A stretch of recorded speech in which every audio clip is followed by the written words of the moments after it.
آج ہارمنی فوج اور ڈیموکریٹک گورنمنٹ میں کیوں ہے؟ کیونکہ اپنے دائرے میں کام کر رہے ہیں. آج جو ایک گورنمنٹ، آج جو ایک ڈیموکریٹک گورنمنٹ اپنی منشور جو انہوں نے الیکشن میں لوگوں کے سامنے رکھا تھا، اپنے منشور کے مطابق کام کر رہی ہے اور فوج اس کے ساتھ کھڑی ہے. میری پارٹی کی پالیسی 20 سال سے تھی کہ افغانستان میں کوئی ملٹری سلوشن نہیں ہے. آج پاکستانی فوج میری پالیسی کے ساتھ کھڑی ہے. ہندوستان کے ساتھ میری کلیئر تھا کہ ہم نے ہندوستان کے ساتھ اچھے تعلقات کر رہے ہیں، پاکستانی فوج ساتھ کھڑی تھی. جب پلوامہ کے بعد انہوں نے بالا کوٹ پہ حملہ کیا اور ہم نے ان کا پائلٹ پکڑا، میں نے جب واپس کرنے کا فیصلہ، پاکستانی فوج ساتھ کھڑی تھی. کرتارپور میں پاکستانی فوج ساتھ کھڑی ہے ہندوستان کی. مجھے کوئی بتا دے کہ ایک جگہ جو میری گورنمنٹ کی پالیسی ہے پاکستانی فوج نہ کھڑی ہو. وزیر اعظم عمران خان نے بہت کھل کے کہا کہ اگر ماضی میں کسی آرمی چیف نے غلطی کی ہے تو یقیناً کی ہوگی، مگر اس کی وجہ سے پوری فوج کو برا بھلا نہیں کہنا چاہیے. اور انہوں نے کہا اور بالکل درست کہا کہ آج پاکستانی فوج ایوالو ہو چکی ہے، یہ نئے دور کی اور بہت ہی مستحکم اور اس کی مستحکم سمت رکھنے والی پاکستانی فوج ہے.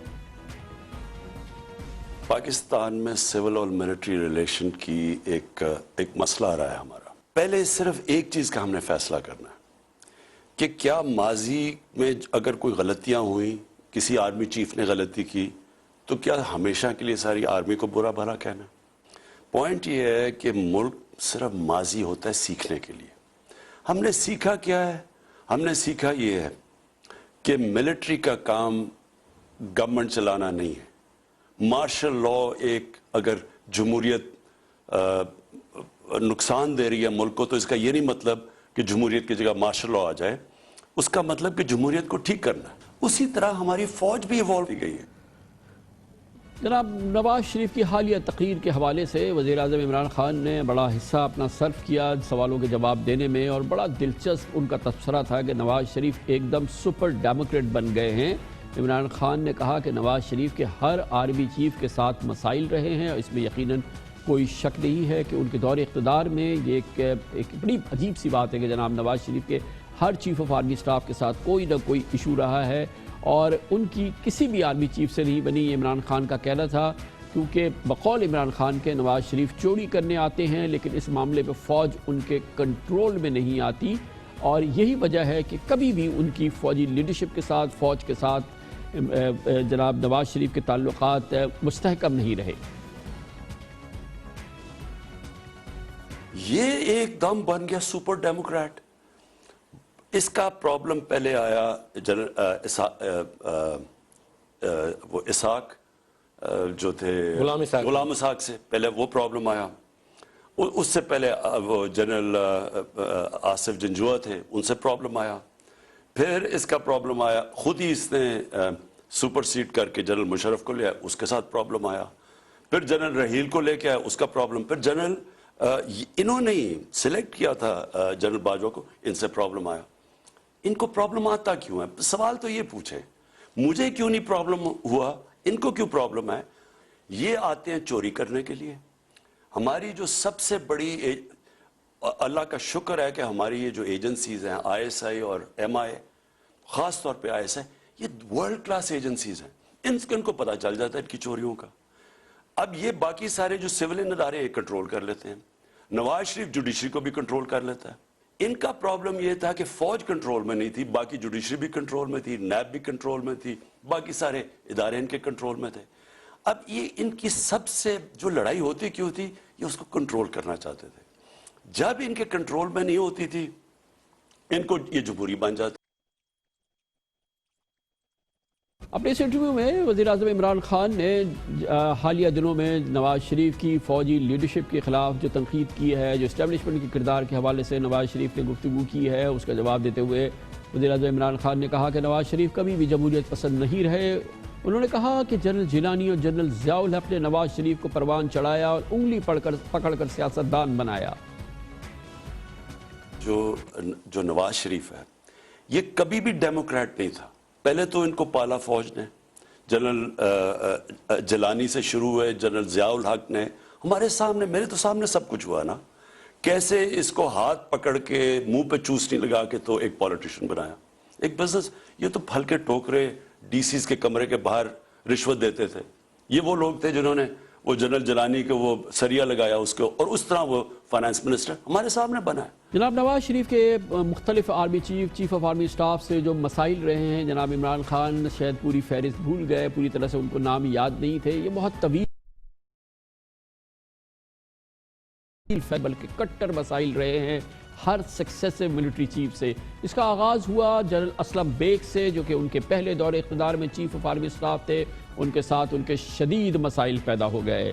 اس کے بعد ان کے مسائل پیدا ہوئے ان کے سکسیسر جناب جنرل آصف نواز جنجوعہ سے, جو جنرل اسلم بیگ کے بعد چیف آف آرمی اسٹاف بنے تھے. وہاں ان کے ساتھ شدید اور بہت ہی کٹر مسائل ان کے پیدا ہو گئے.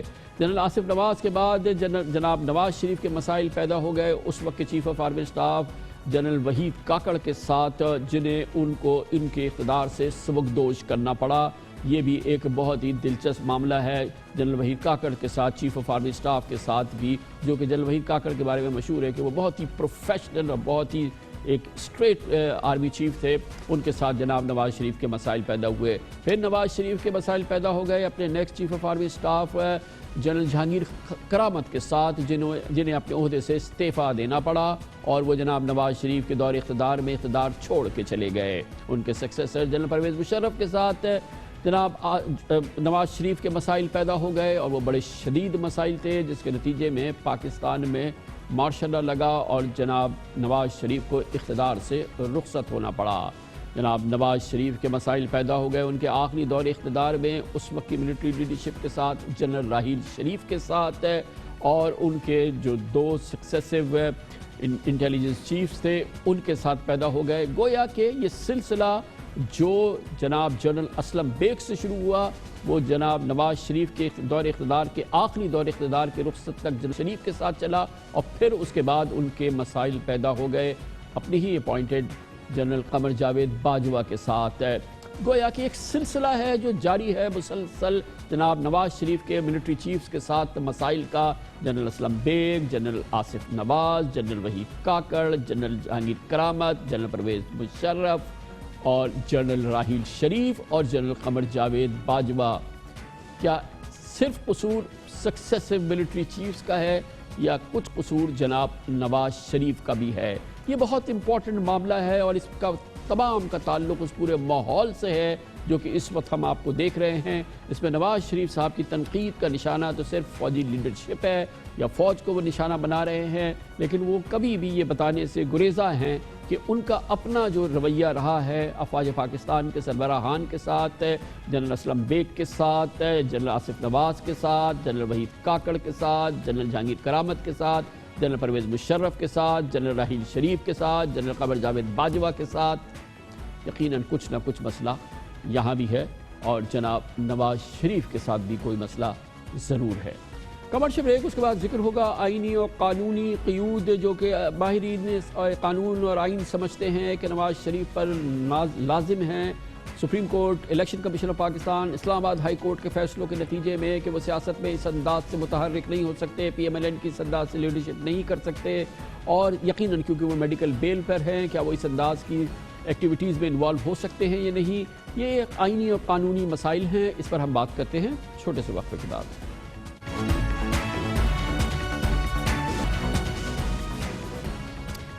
سابق وزیر اعظم نواز شریف کی پاکستان کی سیاست میں تہلکہ خیز واپسی ہو چکی ہے. 10 روز قبل اپوزیشن کی اے پی سی سے خطاب کر کے وہ سیاست میں لوٹے, اور ہر لحاظ سے ایک تہلکہ خیز سیاست میں واپسی ہوئی ہے. پچھلے 11 دنوں میں نواز شریف 3 بار گھنٹوں سیاسی اجلاس میں شریک ہوئے ہیں, ویڈیو لنک پر 3 طویل خطاب کر چکے ہیں. تینوں تقاریر میں نواز شریف نے عدالتی فیصلوں پر, نظام پر شدید نکتہ چینی کی, اس کو کڑی تنقید کا نشانہ بنایا, عسکری لیڈرشپ پر جملے بازی کی, اس کو کڑی تنقید کا نشانہ بنایا, وزیر اعظم عمران خان کو لعن تان دی, یہ تک کہا کہ پاگل شخص ہے. مگر قابل تحسین بات یہ ہے کہ یہ تمام چیز آزاد میڈیا میں بغیر کسی سنسرشپ کے یہ تقاریر مسلسل جاری رہی, اور اب جیسے کہ آپ کے علم میں ہے تقریباً اس کو 10 روز ہو گئے ہیں. لگتا یہ ہے کہ آج شاید پیمرا کا صبر کا پیمانہ لبریز ہوا, اور آج شام ایک درخواست پر پاکستان کے تمام ٹی وی چینلز کو پیمرا نے یاد دلایا کہ مفرور اشتہاری کی میڈیا کوریج کی اجازت نہیں ہے۔ آج مسلم لیگ کی سینٹرل ورکنگ کمیٹی کی اجلاس سے 1 گھنٹے تک آن لائن خطاب کیا۔ نواز شریف نے اپنے دور حکومت کے کارنامے گنوائے اور موجودہ حکومت پر نکتہ چینی کی۔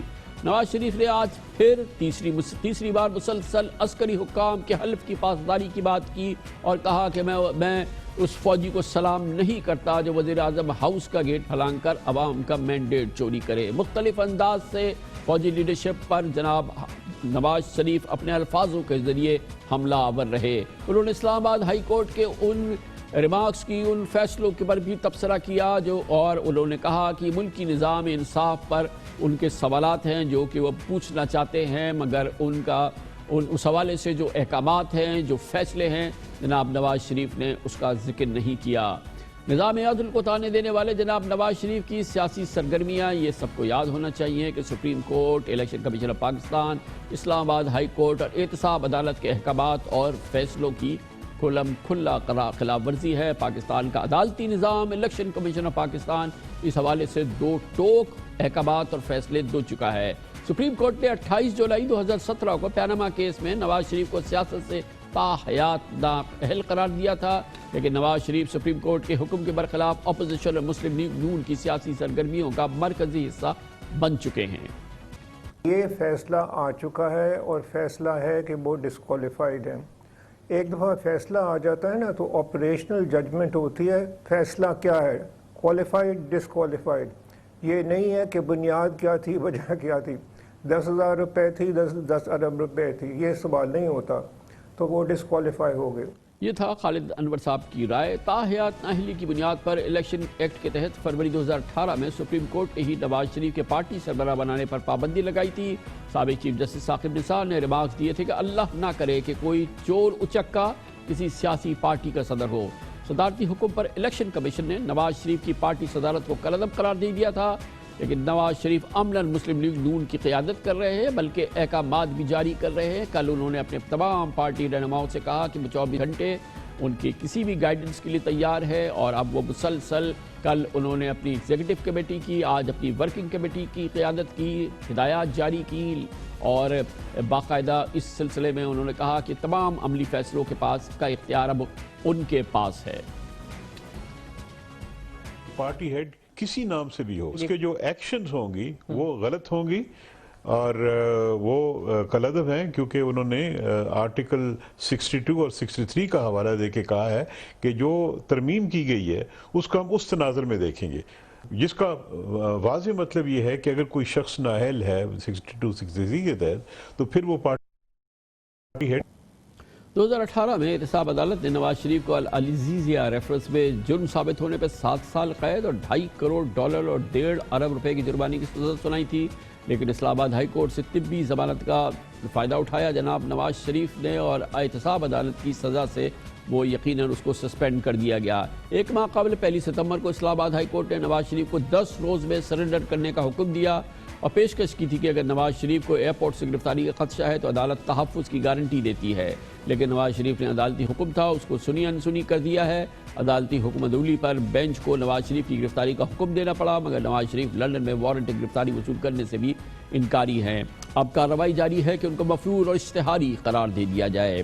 کیا قانونی طور پہ جناب نواز شریف آئینی طور پر کسی قسم کی ان پہ قدغن ہے کہ جس انداز کی وہ سیاسی ایکٹیویٹیز آج کر رہے ہیں، جس انداز سے وہ جماعت کو اپنی لیڈ کر رہے ہیں، اور جس انداز کی صحت کی میڈیکل بیل پہ ہونے کے باوجود جو ان کی ایکٹیویٹیز ہیں وہ کسی صورت سے قابل دست اندازی ہیں یا جس پہ قانون کی کسی گرفت میں وہ آ سکتے ہیں؟ ان تمام سوالوں کا جواب حاصل کریں گے۔ پاکستان کے بہت ہی ممتاز سینئر قانون دان ہیں، 2 حکومتوں میں اٹارنی جنرل آف پاکستان رہ چکے ہیں، محترم انور منصور خان ہمارے ساتھ موجود ہیں۔ بہت بہت شکریہ خان صاحب، آپ نے ایک بار پھر ہمیں جوائن کیا۔ ماحول آپ کے سامنے ہے، جناب نواز شریف پچھلے 8 دن میں 10 دن کے اندر سیاست میں اس انداز سے اتنی بھرپور انداز سے واپس آ چکے ہیں کہ حالیہ تاریخ میں، حالیہ سالوں میں ہم نے نہیں دیکھا۔ سپریم کورٹ کے فیصلے ہیں، الیکشن کمیشن آف پاکستان کے احکامات ہیں، دوسری عدالتوں کے حکم ہیں، پھر ان کی صحت کے معاملات ہیں۔ اس پس منظر میں کیا قانونی طور پہ یا آئینی طور پہ یا کسی بھی ان لیگل پوائنٹ آف ویو سے کیا ان پر کسی قسم کی پابندی تھی کہ وہ یہ سب کچھ نہ کریں؟